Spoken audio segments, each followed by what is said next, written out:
Manatitra ny araba tomboky lasy sy tomboky vavy tonga soa atao anatin'ny fotoanany fampahalalam-baovao MBS ianao ary manasanao anaraka izany hatramin'ny farany. Ny vaovao manodidina ny fifidianana no anokafantsika ny fotoana. Niteraka resabe tato ato ny mikasika ny voka-pifidianana, ny fahataran'ny SENI amin'ny famoahana ny vokatra.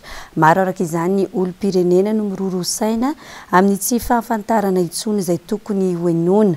Ho fanamafisana hatrany ary ny fanaraha-maso anefa dia nanao fandehanana ifotony teny amin'ny SENI ny avy eo anivon'ny Tiako Madagasikara sy ny komity manohana ny marika Ravalomanana androany mba ahafahana mahafantatra ny zava-misy marina sy ny dingana lalovan'ny fanangonana ny fitanana antsoratra sy ny fanisam-bato. Jessica Miray sy Manora Andriamalala. Tsy mionona fotsiny amin'ny fanisana ny vato ny TIM sy ny KMMR, fa miakatra antsehatra sy miroso mihitsy amin'ny fanaraha-maso. Nisy araka izany ny fandehanana ifotony teny amin'ny SENI alarobia androany mba ahafahana mahafantatra marina ny dingana lalova ny fitanana antsoratra na ny procès verbal.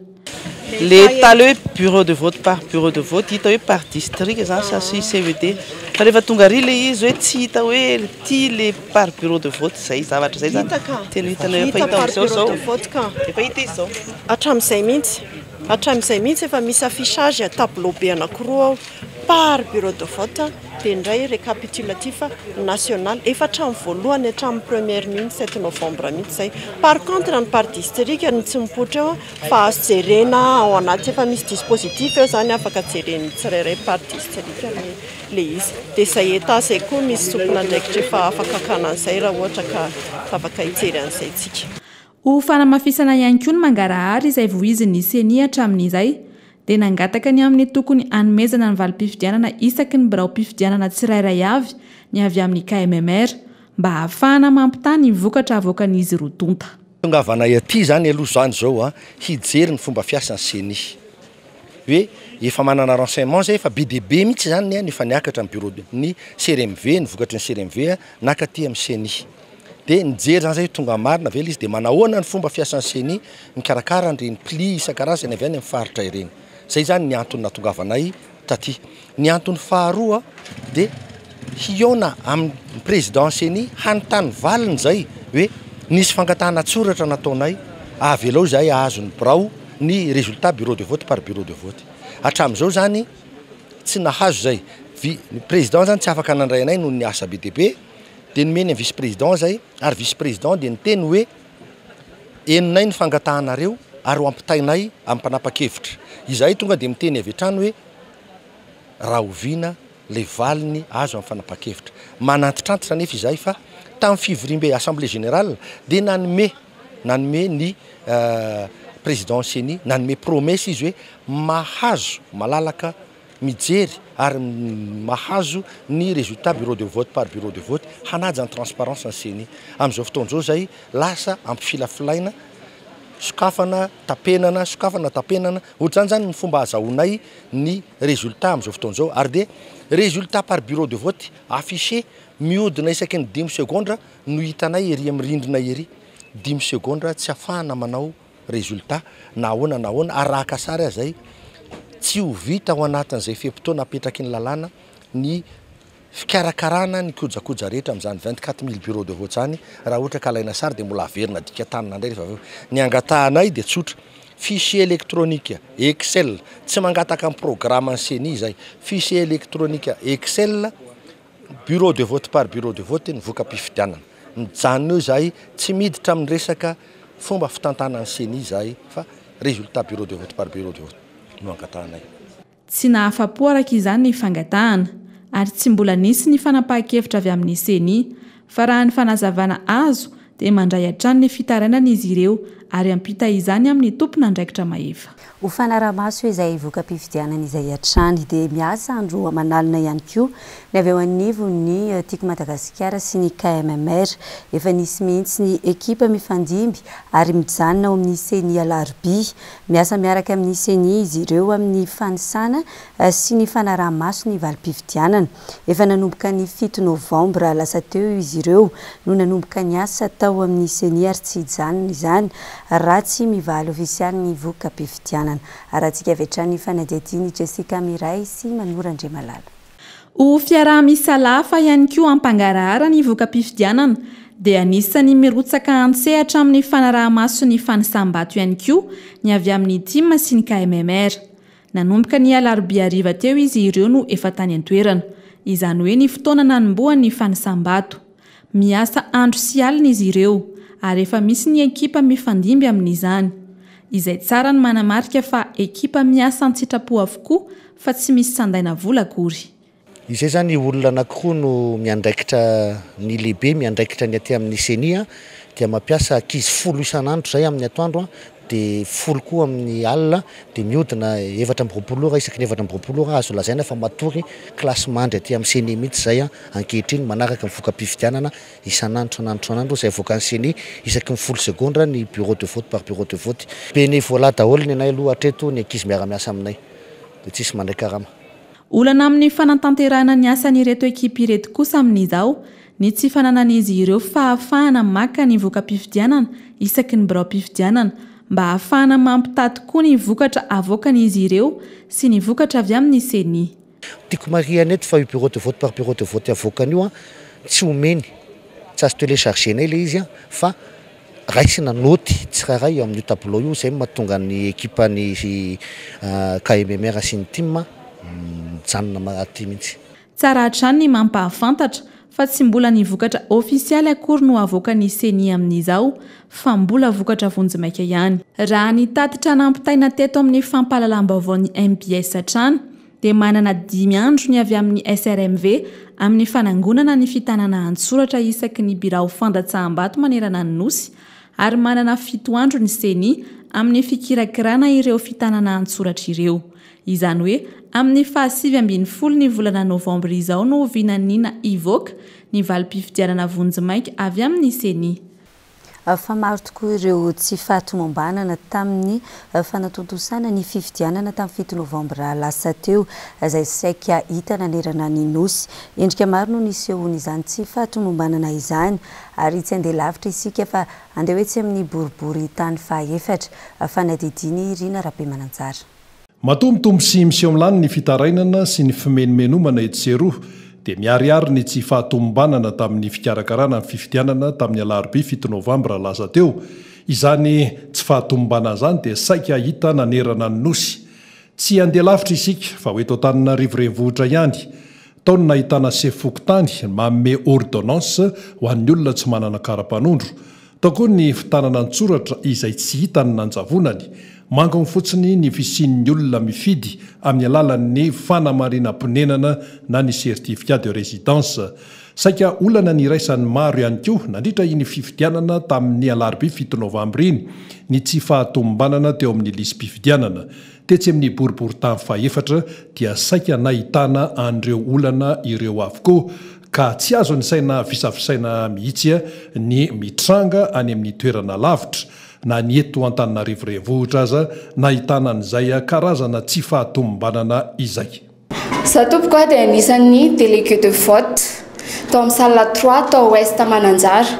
Misy fanontaniana kely hoe mba mety ve tompoko olona tsy matsiaro saina izy fa zavatra teneny ara tsy fatany akory fa izy nanana kara-pifidianana nitondra kara-panondro dia niaraka tamin'ny vady aman-janany izy, izany hoe ny vady ny zanany no nitondra anazy teo amin'ny bureau de vote.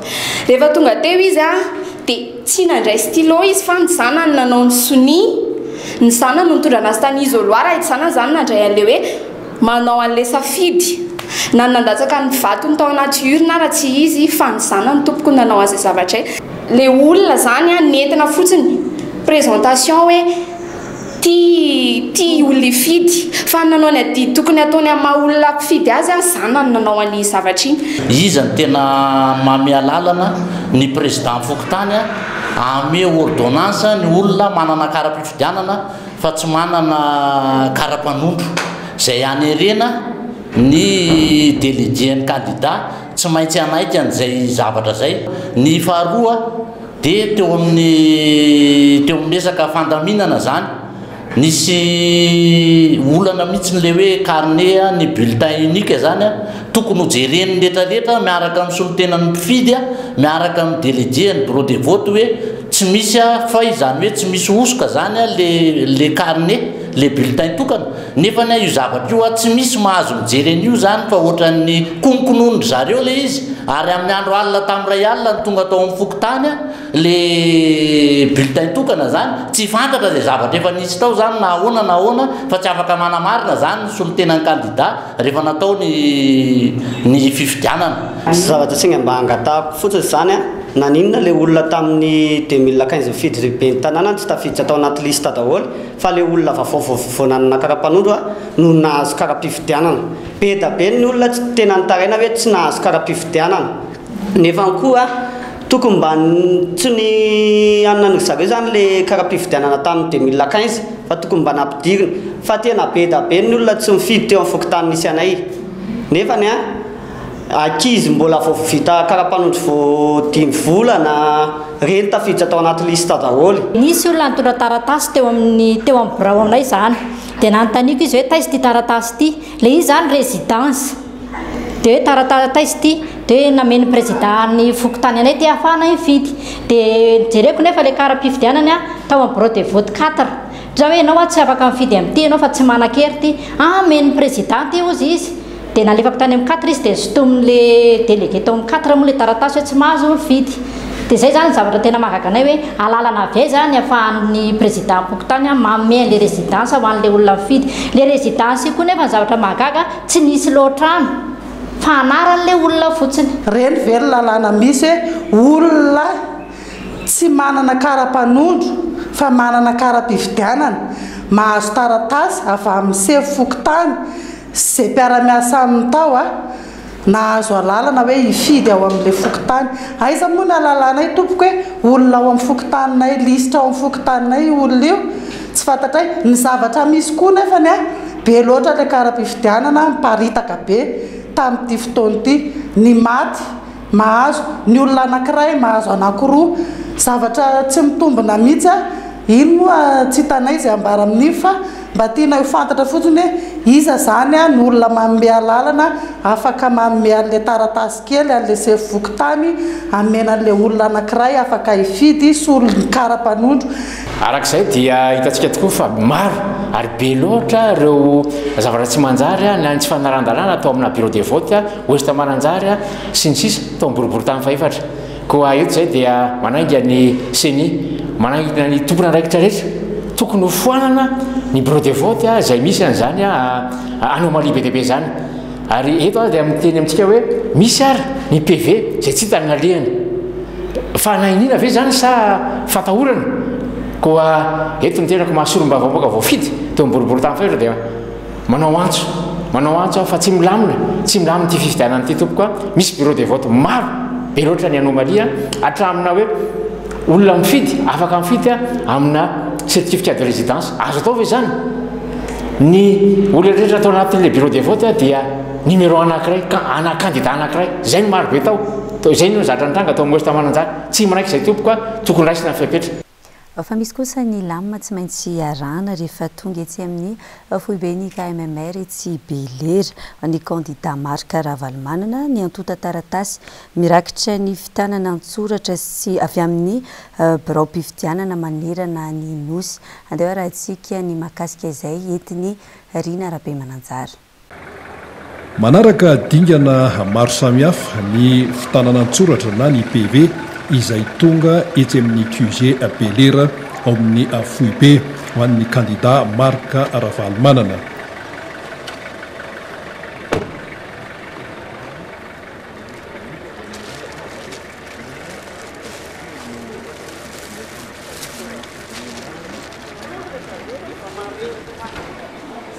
Rehefa tonga ireny PV ireny dia misy avy hatrany ny mandray azy.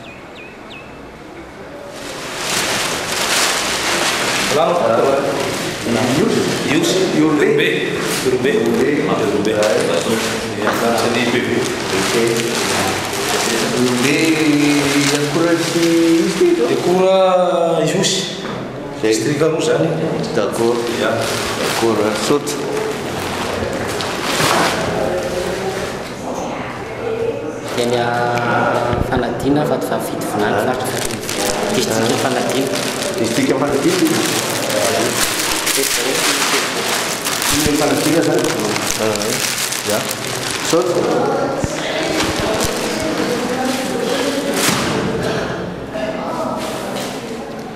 ato moa zany ny box fianaran-tsoa izay dia miandraikitra momba ny faritra fianaran-tsoa marina moa fa amin'ny faritra fianaran-tsoa mizara 10 ny faritra misy distrika 9 ary commune 7 ny PVZ tonga dia raisina eto izay par district sy commune dia raisina soratra eto nisan'ny bureau de vote izay tonga dia vita eto izay dia mipase eto indray dia raisina soratra eto indray le bureau de vote eto tahaka zao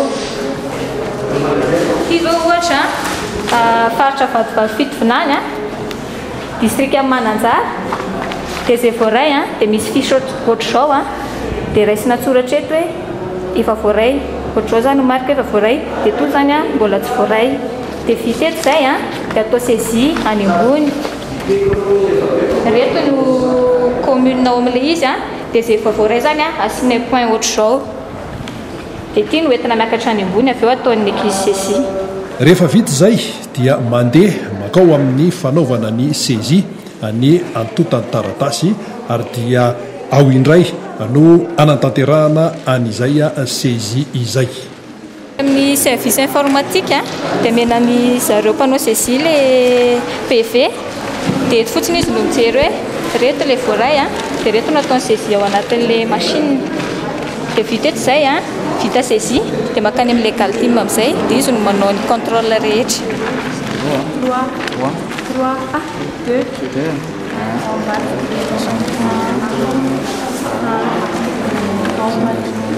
rehefa vita indray ny fanaterana ny atota taratasy ao amin'ny fanaovana saisie dia hoentina ao amin'ny département ny Pahilalana mba ho amarinina izay atota taratasy izay.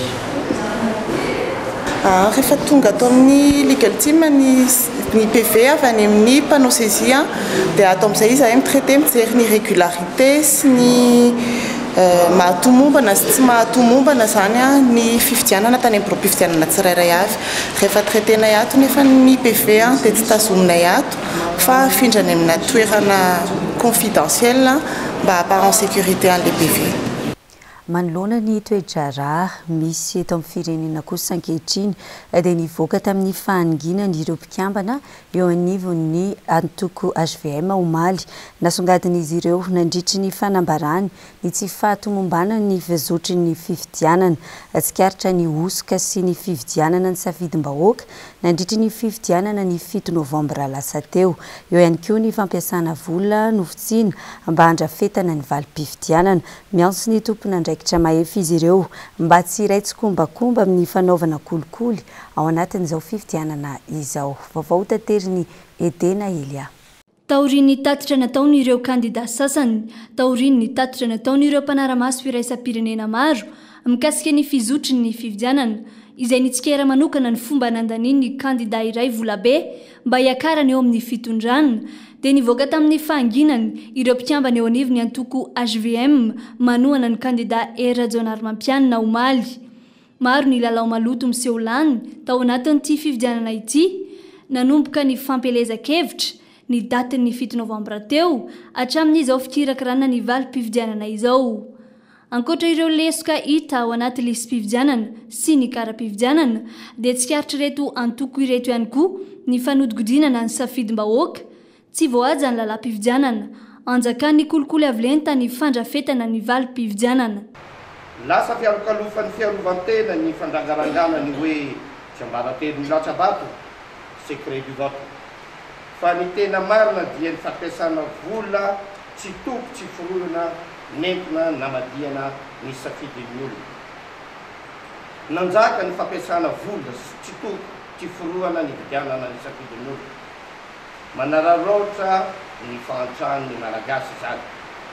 Kolikoly avolenta zay ataontsika amin'ny teny vahiny hoe corruption à grande échelle. Ary indrindra amitana azy ireo sy ny firenena satria namadiana tanteraka ny safidy n'izy ireo. Toanay ny fividianana ny soatoavina sy ny mahaolona. Tsy eken'ny atoko HVM ery vaovaovan'ny Madagasikara ny fomba mamoa fady fampiasana vola mitobana izay fantatra fa vola nofotsiana izany hoe maloto. Nandrafetana ny valim-pifidianana satria maloto fa fotsiana koa izany. Manoloana izany indrindra dia manao antsoavo amin'ireo tompona ndraikitra mahefa izy ireo mba tsy hanaraka ny lalao maloton'ireo heverina fa andetika ny Madagasikara any anaty fahantrana indray. Takianay ny tompona ndraikitra ambony eto amin'ny firenena tsy raitsy kombakomba amin'izany. Miantso ny Prime Ministre sy ny gouvernement ampibaribary ny marina sy aka ny fepetra anarenana izany. Miantso manokana anareo mpitsara miaro ny marina andray ny andraikitrareo ao anatin'ny fomba mahaleo tena. Isan'ny antefany Tsikera-betsaka indrindra tamin'ity fividianana ity ireo tompona ndraikitra mikarakara izany izay tsy mety mampiseho ampahaibe maso sy amin'ny antsipiriany ny tena fiasan'izy ireo sy ireo voka-pividianana kirakirainy. Io anefa no isan'ny niteraka aya ary mampametra-panontaniana ho an'ny olom-pirenena hoe ho tratra tokoa ve ilay tanjona napetraka hoe fividianana madio sy mangarahara ary ekeny rehetra. Mandidina izay vaovao ny fifidianana izay hatrany dia nitondra fanampazavana mikasika ny famoahana ny vokatra ny tompona ndraikitra avy eo anivony CENI nanamafy izy ireo fa tokony hivoaka amin'ny 20 volana novambra izao ny voka-pifidianana vonjimaika. Andeha rahantsika ny fanampanazavana hitany Jessica Miray sy Manora Andriamalala. Mandiso tanteraka ny fanambarana fatara ny famoahany CENI ny vokatra izy ireo. Tafiditra tsara anatin'ny fandaharam-potoana izy ireo amin'izao ary tafiditra tsara ihany koa amin'ny fiaim-potoana nomeny lalàna azy ireo amin'ny fikirakirana ny voka-pifidianana. Mahavita 503 birao pifidianana isan'andro ny ao amin'ny CENI amin'izao. Antenaina hivoaka iray na 2 andro amin'ny fiaim-potoana nomeny lalàna ny CENI ny vokatra vonjimaika avy amin'izy ireo. Mipetraka tsara amin'izay tonga amin'ilay tsony hoe vitesse de croisière ny akizia sy ny tompona ndraikitra rehetra manao ny fikirakirana. Misy fomba apetraka moa izy io. Zay fomba apetraka izay ohatran'ny zavatra rehetra ihany. Misy fanamarinana atao. Zao zany dia efa ohatran'ny efa mandeha malaky ny ankizy tonga dia efa hitany hoe eto ny antotanisa jerena, ity no ampitahina amin'ity, ity no ampitahina amin'ity. Raha misy anomaly ohatran'izao, zao ny anaovana azy, zao ny anaovana azy, efa mandeha tsara karaha ny kajikajinay zany zao. Dia mahavita eo amin'ny 503 birao pifidianana isan'andro eo ny eto anivon'ny CENI amin'ny fanamarinana sy ny fanaovana ny kajy, ny fanaporofonana, ny fisavana rehetra izay mety tokony ho atao mba ahafahana mahazo antoka an'ilay voka-pifidianana. Ary raha izay no izy dia mety mahazo 2 andro na 3 andro mialoha ny fiam-potoana farany nomeny lalàna ara ny CENI. Izany hoe lasa aloha raha ohatra ka oharina amin'ny vanim-potoana nomeny lalàna. Mandeha tsara ny fikirakirana ny fitanana antsoratra manerana ny nosy amin'izao ary efa 30 amin'ny SRMV 750 no efa nahatonga ny fitanana antsoratra avy amin'ny birao fandatsaham-bato manerana ny nosy. Raha mpitsy kosa no farany andraisana ny fitanana antsoratra avy amin'ny SRMV rehetra tsy mbola nahatonga ny azy aty amin'ny fobe toeran'ny CENI Alarobia. Satria araka ny lalàna dia tsy mihoatra ny 5 andro no ahafahany SRMV mitazona ny fitanana antsoratra. Mifarana raha ampitso rahateo izay 5 andro nomeny ny lalàna izay. Tsy mbola nahenona procès verbal en carence ihany koa hatramin'izao satria efa nisy ny fomba nahafahana nanangona ny vokatra any amin'ny toerana lavitra sy sarodalana. Lalàna dia milaza fa ny PV tsy voarain'ny SRMV ao anatin'ilay fiam-potoana voalazan'ny lalàna dia anaovana ny PV de carence. Hatreto moa zany mbola tsy maheno mihitsy zay hoe isy PV tsy ho tonga satria nanaovana ezaka mihitsy mba hatongavany PV rehetrarehetra au niveau-ny SRMV ara-potoana. Mbola mizotra amin'ny antsakany sy andavany tsara amin'izao araka izany ny fizotry ny fanangonam-bokatra sy ny fanisam-bato eo anivon'ny CENI raha ny fanazavana azy ho avy any an-toerana hatrany. Eo amin'ny vaovao tsy fandriam-pahalemana kosa indray dia tsy mety mitsahatra fa vao maika miamahazo vahana ny tsy fandriam-pahalemana eto Madagasikara ankehitriny. Lasibatra amin'izany ireo toerana ivangongon'ny omby toy ny any amin'ny faritra atsimon'ny nosy iny. Ny farany herinandro teo omby maherin'ny 100 no notafihan'ireo andian-jolahy manodidina ny 70 tany amin'ny distrikany Betroka. Vokany 9 no maty ary zandary ny iray amin'ireo. Mbola mitohy moa izao fifanenjehana izay miaraka amin'ny mpitandro filaminana izay amin'izao ora itenenana izao. Edenelia sy Erzora Jonarvony. Daly mandidina ny 70 isa no tonga nanafika tao amin'ny tanàna iray any amin'ny distrikany Betroka iny ny sabotsy maraina teo. Omby maherin'ny 100 saika entina amidy no avy hatrany dia notsenaindreo dahalo teny an-dalana. Nandritra izany no ny fanandrinandreo olon-dratsy ireo sy ny zandary tany an-toerana. Vokany dahalo 5 no maty ary zandary iray. Voasakana tokoa ireo dahalo ireo nisy ny fifandonana tamin'ireo zandary ireo sy ny fokon'olona vitsivitsy niaraka taminy miteraka fampitifirana moa zany raha zany lavo ny zandary anankiray izay gendarme hors classe izy io Jeannot miasa ao amin'io commune brigade ny Soanala io. Naratra ihany koa moa zany ny commandant de brigade teo amin'ny feany reny azy no voan'ny bala alefa nalefa ny Toliara izy zany mahazo manaraka ny fitsaboana. Amintsika miteny zao zany mbola hompanenjehana izay ireo le andihana zandary ireo. Manjaka tanteraka ny tsy fandriampahalemana na an-tanan-dehibe izany na ambanivohitra. Tao anatin'ny 7 taona zao no niainan'ny malagasy ny tebiteby sy ny orooro manoloana ny fanafiana miary fandatsahanaina etseroa, ny fakanakeriny, ny alabotry sy ny maro hafa. Ny herinandro lasa teo zao no natratrarana lehilahy iray efa malaza amin'ny fangalarana fiara eto an-drenivohitra. Tsy ireo fitaovana kely ao anaty fiara intsony no alain'izy ireo ankehitriny fa efa nivata be n'ilay fiara mihitsy. Misy fiara efatra izay efa nangalarana. Rehefa notozana moa fanadihadiana dia hita daholo ireo fiara efatra ireo ary samy efa tafaverina amin'ny tompony daholo.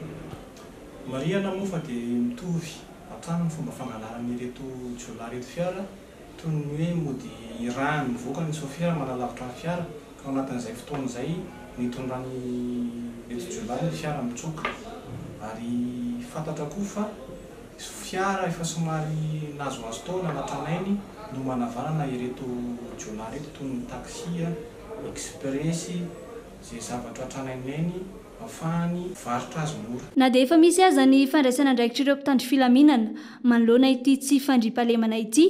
Hita taratra izao fa mbola tsy miverina amin'ny laoniny toy ny teo anelanelany taona 2 hatramin'ny taona 7 izany. Io fotoana io no isan'ny natsapan'ny ankamaroan'ny vahoaka malagasy izany filaminana izany. Nahandro fahalemana tanteraka ny tany. Ankehitriny, andrandray ny vahoaka malagasy maro ny iverenan'izany fandriampahalemana izany indray eto Madagasikara manomboka ny taona ho avy iny. Eo amin'ny lafin'ny toetrandro kosa no andeha maranantsika ny vaovao amin'ity androany ity. Efa tsy misy antahorana intsony ho antsika eto Madagasikara. Ilay rivo-doza Alsida nanomboka omaly. Ny aly izay kosa no anjaka amin'ity herinandro ity. Ny aly izay kosa no anjaka amin'ity herinandro ity indrindra ho an'ny faritra Atsinanan'ny Nosy. Ho betsaka araka izany ny orana any amin'ny faritra iny ary hipaka kely hatraty afovoantany izany. Ny fandalovan'ny aly izay ihany koa dia isy ny filatsahana kely ny maripana ny amin'ny faritra Atsinanana iny ka hatraty afovoantany. Efa levona ary tsy misy atahorana intsony ho antsika eto Madagasikara ny fisian'ilay rivo-doza Alsida nanomboka omaly. Na izany aza dia ho betsaka hatrany ny orana amin'ity herinandro ity indrindra ho an'ny faritra Atsinanana satria ny aly izay no andrafitra ny toetrandrontsika eto Madagasikara ary hipaka hatraty Analamanga izay orana izay. Orana manify no ho betsaka any amin'ny faritra Atsinanana fa mety ho arahin-kotrika izany any amin'ny faritra Andrefana. Omaina kosa ny andro any amin'ny faritra Atsimon'ny Nosy iny. Ny fisian'ny aly izay ity hatrany ihany koa dia ahitana fiainan'ny maripana ho an'ny faritra Antsinanana sy ny eto Analamanga. Kasika ny toetry ny andro Madagasikara zao amin'ity herinandro ity zany dia anjakan'ny aly izay tanteraka ny ilan'ny Atsinanan'ny Nosy Ray manontolo zany hoe somary bebe ny orana amin'ny ilan'ny Atsinanan'ny Nosy iny faritra Atsinanana, Mangoro, Vatovavy-Fitovinany, Atsimo Atsinanana, ny ilan'ny Atsinanan'ny Fianaratsoa Ray manontolo zany tafiditra ao anatin'izay. mihitra kely ihany zay makaty amin'ny ilany tsinanan'ny atitany zany hoe aty amin'ny faritra Analamanga iny dia itasy iny zany hoe itasy ny ilany tsinanana. Ny ilany andrefana moa zany dia orana rankotroka fa ny ilany atsinanana orana mety ho averitra io fa tsy dia isy kotroka loatra. Dia ny any amin'ny faritra atsimo maina amin'ny akapobeany. Ny vokatry izay ihany koa zany dia somary midina maripana ambony indrindra aty amin'ny ilany antsinanan'ny Madagasikara aty zany hoe tombanana hidina hatrany amin'ny 5 na 9 degré Celsius ny maripana ambony indrindra, ary zany hoe ny aina tamin'ny maripana 7 degré Celsius tsika teo aloha teo na tany amin'ny 30 tany dia hidina any amin'ny 9 degré Celsius zany atoato. Tafiditra tanteraka amin'ny vanim-potoana ny fahavaratra araka izany isika eto Madagasikara amin'izao. Tsara hatrany mampatsiahy fa rivo-doza 3 na 4 no ahina handalo eto amintsika. Ilaina hatrany araka izany ny fiomanana mba tsy ho tampohin'ny loza. Dia izany koa no entina manakatona ny fotoanany fampahalalam-baovao amin'izao alina izao isaorana eny ahotany tokantrano nanaraka izany hatramin'ny farany manome fotoanantsika rehetra ho amin'ny rapitsy toy izao indray. Veloma tompoko.